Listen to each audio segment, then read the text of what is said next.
Uma coisa que eu acho interessante aqui, eu já vi pessoas fazer essa pergunta. Porque aqui Jesus coloca uma pessoa rica e uma pobre. E eu acho que isso é realmente para provocar o pensamento, a reflexão, mas não só no âmbito físico. Eu acredito que aqui também tem um viés espiritual. Porque a Bíblia fala sobre muitos homens ricos. Sim. Salomão era rico. O próprio Abraão. O próprio Abraão era um homem rico. Jó, um homem temente a Deus que se desviava do mal, era um dos homens mais ricos do Oriente. Então, depois ficou 3 vezes mais rico quando ele passou a prova, que ele venceu a prova. Foi vezes 3 a riqueza dele. Então, Deus não tem problema nenhum com a riqueza. Eu acredito que aqui, fazendo 2 pensamentos aqui, o problema é quando a riqueza separa o homem de Deus.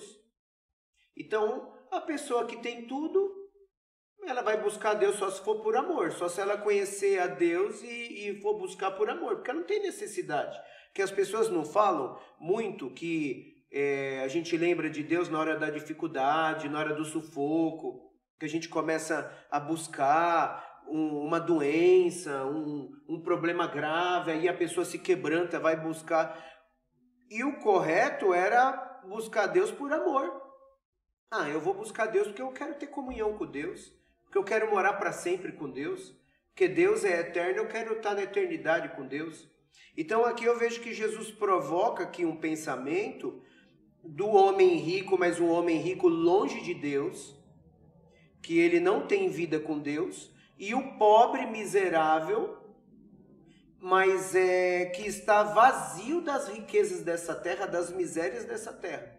Não só falando fisicamente, mas também espiritualmente. Aí ele fala lá no verso 23, quando os 2 morrem, no verso 22, e aconteceu que o mendigo morreu, foi levado pelos anjos para o seio de Abraão, e morreu também o rico e foi sepultado. Então Jesus fala, o mendigo foi para o seio de Abraão, o rico foi sepultado. Aí vem o verso 23. E no Hades, o que é o Hades? O Hades é o Sheol, né? Em hebraico, Hades, em grego, que é o lugar dos mortos. Então, ao meu ver, aqui a minha interpretação, o Hades, ou Sheol em hebraico, é um lugar onde os mortos vão aguardar o juízo para a eternidade, ou para a morte eterna, que seria o lago de fogo, ou para estar para sempre com Jesus. Então, e esse lugar, ele é separado por um grande abismo, né? Só que quem está no Hades consegue ver quem está no seio de Abraão, aguardando a vida eterna, aguardando a eternidade com Jesus. Então, eles conseguem se enxergar a ponto que há um diálogo. Pai Abraão, por favor, se alguém dos mortos for lá, meus irmãos vão acreditar. Não, eles têm Moisés e os profetas. Hoje, quem que é Moisés e os profetas? A palavra. Nós temos a palavra. Não precisa ser um pastor. Qualquer leigo que conheça a palavra, ele vai anunciar a palavra, que nem nós estamos aqui usando esse canal para provocar esse tempo de reflexão, e eu tenho certeza que muitas pessoas vão começar a parar e dar um pouco de crédito para esse assunto. Espera um pouquinho, eu tenho tempo de validade, esse tempo de validade eu tenho que usar para me preparar para a eternidade, para eu cumprir o meu destino profético, e esses códigos, esses ensinamentos, toda essa direção está onde? Está nas Escrituras Sagradas. Então eu vou procurar alguém que possa me explicar e me direcionar para isso. E só para passar para os pastores, ele fala aqui no verso 24, né? E clamando disse, Pai Abraão, tem misericórdia de mim, manda que Lázaro molhe a ponta do dedo. Ou seja, ele já está num lugar de tormento, mas não é o lago de fogo. O Hades é um lugar que a pessoa vai ficar aguardando a bocada quente. que vai ser o lago de fogo, que é muito pior do que o Hades. Porque estou atormentado nessa chama, tal. Aí Abraão fala para ele: filho, lembra-te que você recebeu, você teve chance, você teve uma vida tranquila, e você deixou passar a sua vida, você curtiu sua vida. Isso serve para qualquer um de nós, né? Nós trabalhamos ganhando nosso dinheiro, fazemos a nossa faculdade, viajamos, curtimos. Tá errado? Não, tá certo. Você tem que realmente cumprir o seu propósito nessa vida, como profissional, como o estudante, como pai de família, mãe de família, como filho, enfim. Vai cumprir, só que nós lembramos de tudo que nos envolve. É o que Abraão falou para o rico. Você pensou só em você.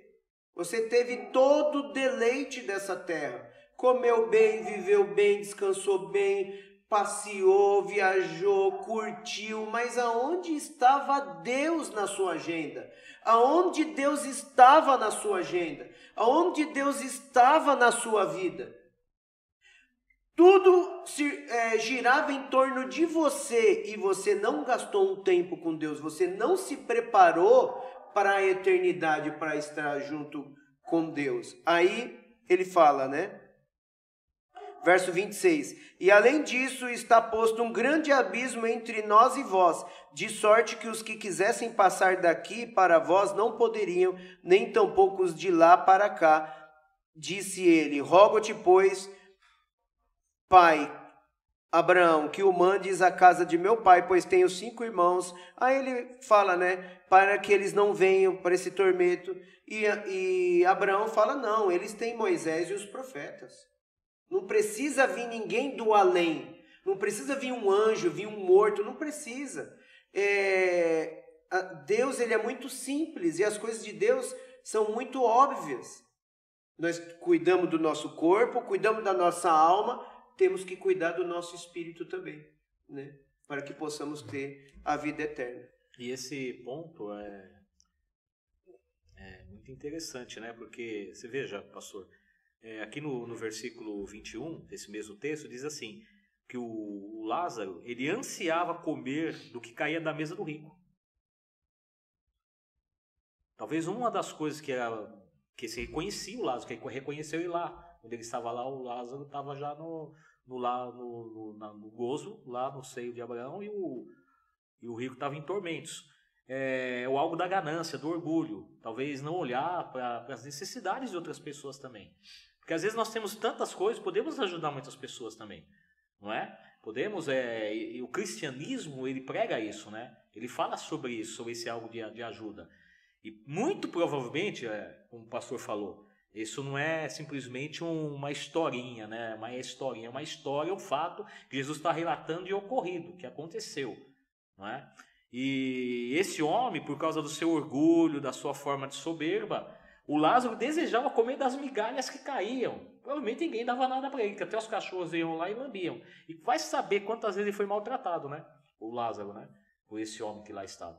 A Bíblia não relata, mas para toda ação existe uma reação. Né? Mas interessante o que o senhor falou, porque aí é uma lista, né, pastor Eliseu?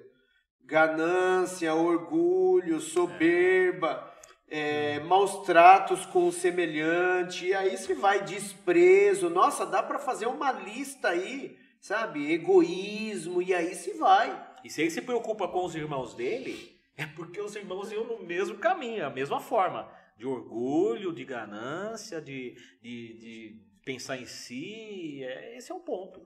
Acho que a nossa tendência é se encantar pelo mundo, né? Se encantar pelo que o mundo pode me oferecer. Nos dias de hoje, a gente pensar que existe muita pobreza, mas também quem tem uma vida financeiramente boa, o mundo oferece muitas coisas que te encantam. Muitos entretenimentos, você se distrai, né? Tanto que as pessoas não falam mais sobre esse assunto. Talvez seja por isso que as pessoas não buscam tanto a Deus, porque não percebe, não consegue enxergar a eternidade com Cristo.